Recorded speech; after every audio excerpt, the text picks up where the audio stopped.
Que Deus nos conceda a revelação da sua palavra. Olá, seja bem-vindo.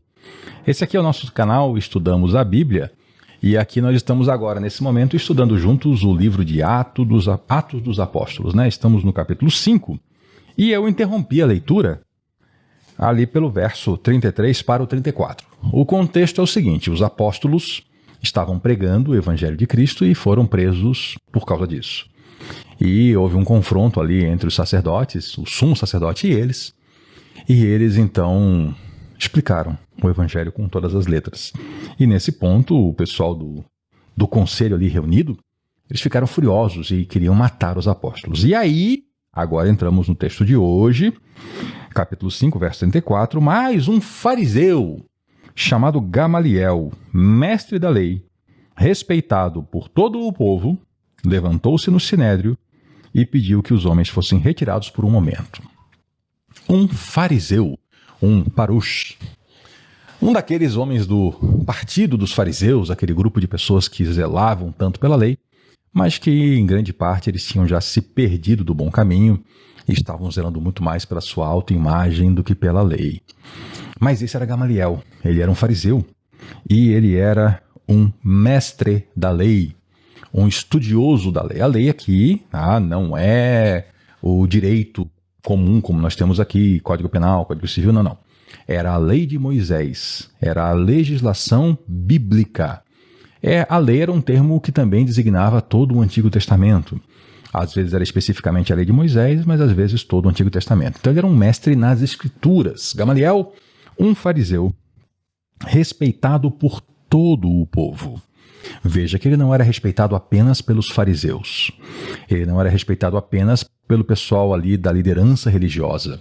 Gamaliel, ele contava com o respeito popular. Isso normalmente se conquista com uma coisa chamada coerência. Gente que procura viver no dia a dia aquilo que professa como a sua fé.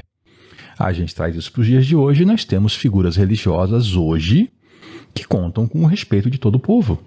Nós temos figuras religiosas ao longo da história que contaram com o respeito do povo. Normalmente por essa coerência entre a fé que professavam e a sua vida prática, né? E, claro, tem o exemplo oposto, o exemplo do mal, que não preciso nem explicar, você já sabe disso, né? Mas não é bom quando a gente conhece alguém e a gente tem um respeito por essa pessoa. Às vezes as pessoas nem concordam com tudo que aquela pessoa crê, mas fala assim, tá ali uma pessoa que é séria, né? Gamaliel era assim. Ele se levantou no sinédrio, no conselho ali onde estavam saduceus, fariseus, mestres, diversos líderes, e ele pediu assim, tira esses homens daqui por um momento. Olha a sabedoria. O que estava acontecendo? Tumulto, eles queriam matar os homens. Ninguém ia escutar Gamaliel. Eles queriam matar os homens, aquela coisa de sangue nos olhos, a boca esfumando. Por favor, tira esses homens daqui agora. Gamaliel era respeitado, o que fizeram? Tiraram os homens. Aí os ânimos já se acalmam. E o foco do ódio saiu. Agora as pessoas iam olhar para Gamaliel, porque foi ele que fez tirar os homens. Então o que o Gamaliel quer falar? Então ele falou. Gente, aqui são pontos de sabedoria. Se você está vivendo no meio de um conflito, primeiro, é bom que você tenha já o respeito das pessoas. E você conquista respeito, você não impõe, né? E é bom acalmar os ânimos. A Bíblia fala isso, né? A palavra branda, ela acalma os ânimos. E ele falou assim, israelitas. Ele já usa um termo assim que já junta todo mundo, né? Ele não fala assim, fariseus, saduceus, ele fala, israelitas. Todos ali são israelitas. Todos são do povo de Israel. Israelitas, considerem cuidadosamente o que pretendem fazer a esses homens. Só de dizer isso, né? E isso vindo de uma pessoa com autoridade pela sua vida, quem ouve para e pensa, o que ele quer dizer com isso? Como assim considerar cuidadosamente? O que vem por trás aí?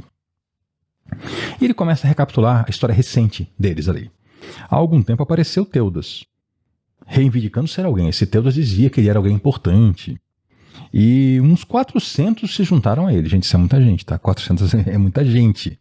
Quando é especialmente assim um pessoal meio tumultuado, né? Muita gente. Só que ele foi morto. E todos os seus seguidores se dispersaram e acabaram em nada. Mataram o líder, todo mundo sumiu. Quer dizer, sumiram não, eles continuavam por lá, mas ninguém mais falava que era da turma do Teudas, né?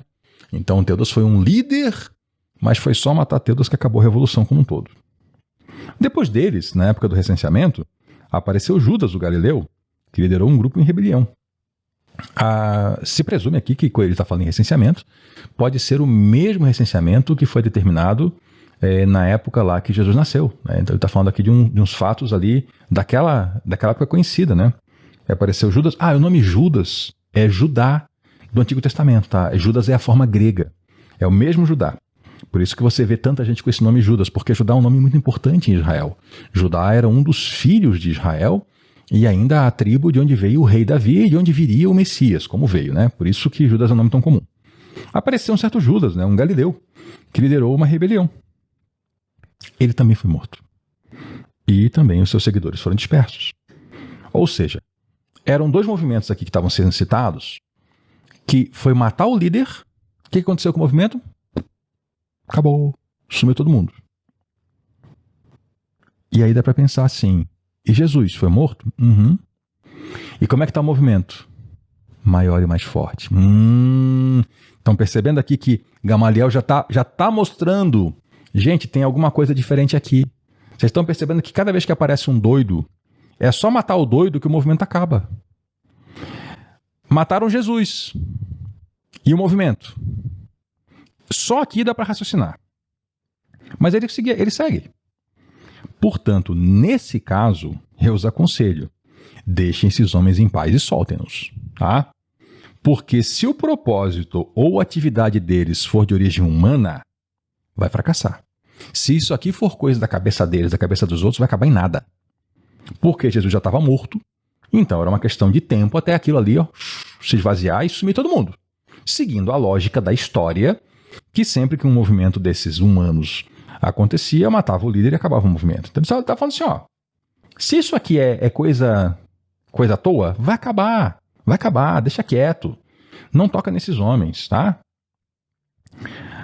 Agora, se isso aqui vem de Deus, Gamaliel não era trouxa, gente. Gamaliel sabia que tinha aleijado já dando pulo no templo, tinha cego enxergando, tinha mudo falando, tinha ex-leproso curado.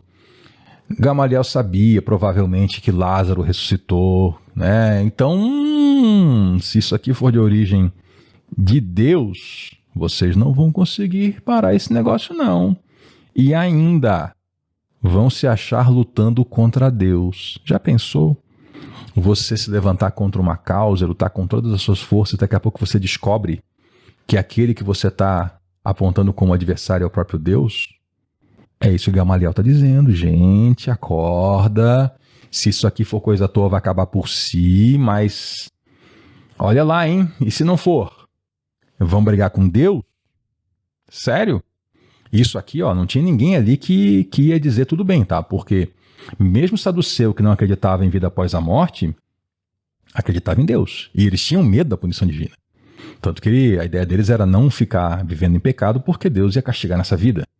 Então isso era uma perspectiva assustadora, se ver lutando contra Deus. E aí eles foram convencidos pelo discurso de Gamaliel. Vamos voltar um pouquinho. Verso 33. Ouvindo isso, eles ficaram furiosos e queriam matá-los. A proposta deles era linchamento no ato, matar os apóstolos. Chegamos no verso 40.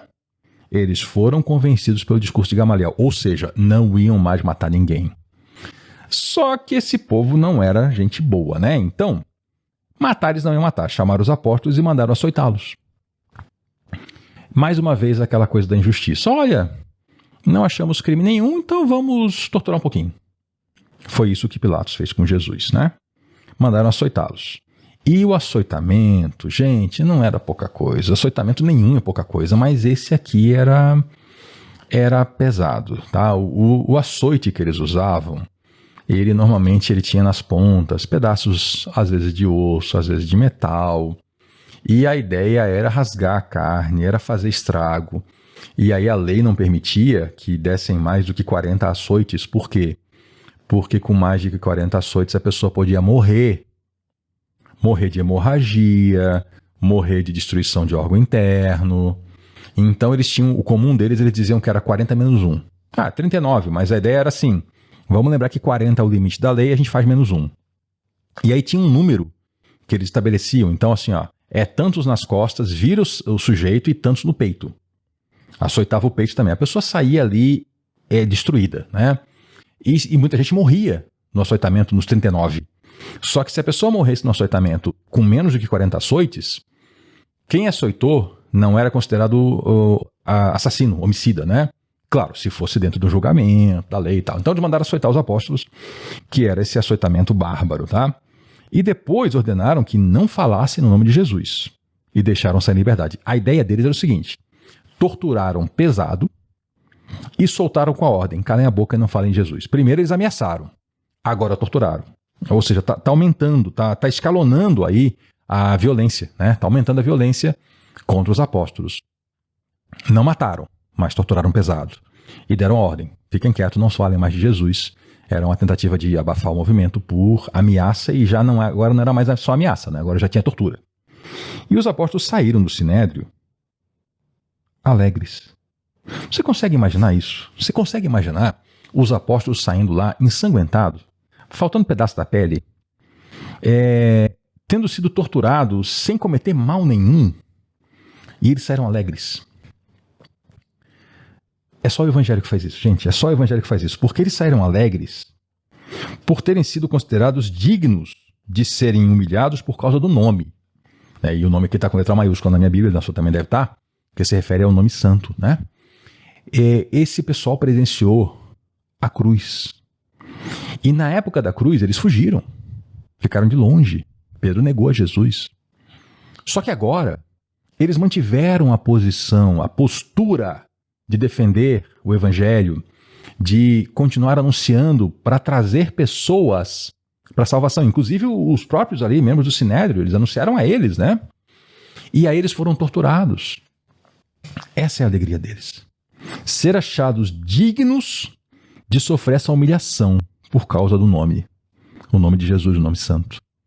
Essa é a alegria de passar de uma condição anterior de fujão, escondido, com medo das autoridades, a gente que é humilhada e torturada porque mantém a posição de anunciar e testemunhar quem é Cristo.